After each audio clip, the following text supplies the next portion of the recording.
बाहुबली अनंत सिंह आज जेल से बाहर होंगे। AK-47 मामले में पटना हाईकोर्ट ने आज उन्हें रिहा कर दिया है।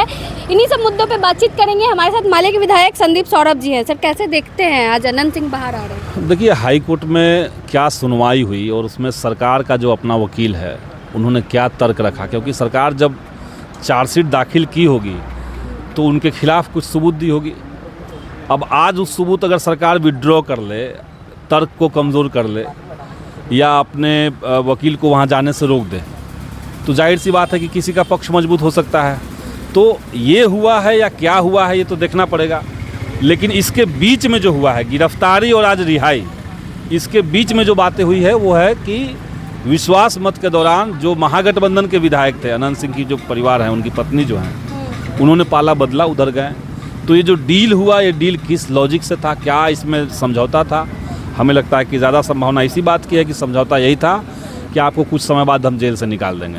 पाला बदल लीजिए, जेल से निकाल देंगे। ये भाजपा के राज में विपक्षी नेताओं को जेल में डालना और जेल में डालने के बाद उनको डरा करके, धमका करके, मैनिपुलेट करके सरकार अपने पक्ष में मिला रही है और फिर उनको जेल से मुक्त किया जा रहा है। और ऐसे आपको देश में सैकड़ों एग्जाम्पल मिल जाएंगे जो इस तरह की चीज़ें हुई है। आनंद मोहन की भी रिहाई हुई थी। आनंद मोहन की भी रिहाई हुई थी, आपने देखा।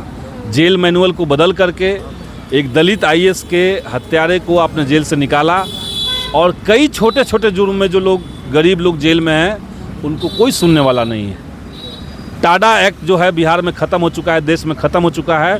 टाडा एक्ट के तहत जो लोग गिरफ्तार हुए थे, आज तक उनको जेल से नहीं छोड़ा गया है। 14 साल से ज़्यादा समय से वो जेल में रह चुके हैं। तो वैसे लोगों को रिहाई के लिए जब हम लोगों ने मांग की कि जो टाडा कानून ख़त्म है तो उस कानून के मुताबिक जो जेल में उनको निकालिए, तब नीतीश जी ने कुछ नहीं किया। लेकिन एक डील के चलते उन्होंने, देखिए, आनंद मोहन के बाद तुरंत अनंत सिंह को जेल से निकाला। क्या लग रहा है इस विधानसभा चुनाव में क्या नुकसान होगा? नुकसान क्या होगा? जनता देख रही है, जनता को ही वोट करना है। अनंत सिंह तो अकेले वोट करेंगे नहीं, या आनंद मोहन जी तो अकेले वोट नहीं करेंगे। लेकिन लोकसभा चुनाव में जब वो बाहर आए थे तो वहाँ से तो ललन सिंह, तो आपने देखा कि लोकसभा इलेक्शन में भी उसका दुरुपयोग हुआ। आप चुनाव प्रचार में किसी को निकाल करके प्रचार करवा रहे हैं जेल से, तो ये तो दिखा रहा है कि आप कानून व्यवस्था की धज्जियां उड़ाने में कोई कोर कसर नहीं छोड़ रहे हैं। नाम है भारतीय जनता पार्टी, लेकिन ये भारतीय सत्ता पार्टी की तरह बिहेव करती है। सत्ता के लिए हर चीज़ कर सकती है, जनता का कोई मतलब नहीं है। आनंद मोहन को तो JDU ने निकाला। JDU और BJP, इसको अलग अलग मत समझिए, दोनों एक ही हैं। दोनों एक ही थाली के चट्टे बट्टे आज के समय में। लगातार बिहार में आपराधिक घटनाएं भी बढ़ते जा रही है। अपराधियों को सत्ता का संरक्षण मिल रहा है और सरकार जो है वो किसी तरीके से कुर्सी बचाने में लगी हुई है। क्राइम पे कंट्रोल करने का कोई मकसद सरकार का नहीं दिख रहा। कहते थे कि उनको फंसाया गया AK-47 मामले में। ये सब कोई कहता है अब, लेकिन ये तो कोर्ट में साबित होना है कि क्या होगा। लेकिन वहाँ सरकार अगर फेयर तरीके से रहेगी तभी तो कोई चीज़ साबित होगा या नहीं होगा। अब सरकार अपने लाभ फायदे के लिए, अपने फ़ायदे और नुकसान को देख करके अगर केस को प्रोसीड करवाएगी आगे, तो उस लिहाज से तो न्याय का बंटाधार तय है। ऐसे में जनता में क्या संदेश जाएगा सर? पहले आनंद मोहन, फिर अनंत सिंह। बहुत बुरा संदेश जनता में जाएगा।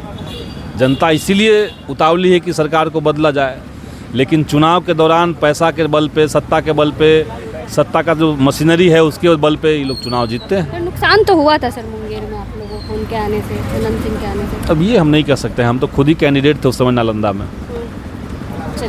चलिए, हमारे साथ पूरी बातचीत करने के लिए थे संदीप सौरभ जी, जो कि माले के विधायक है। बाकी पूरी बातचीत पे आपकी क्या प्रतिक्रिया है कमेंट बॉक्स में ज़रूर दें। धन्यवाद।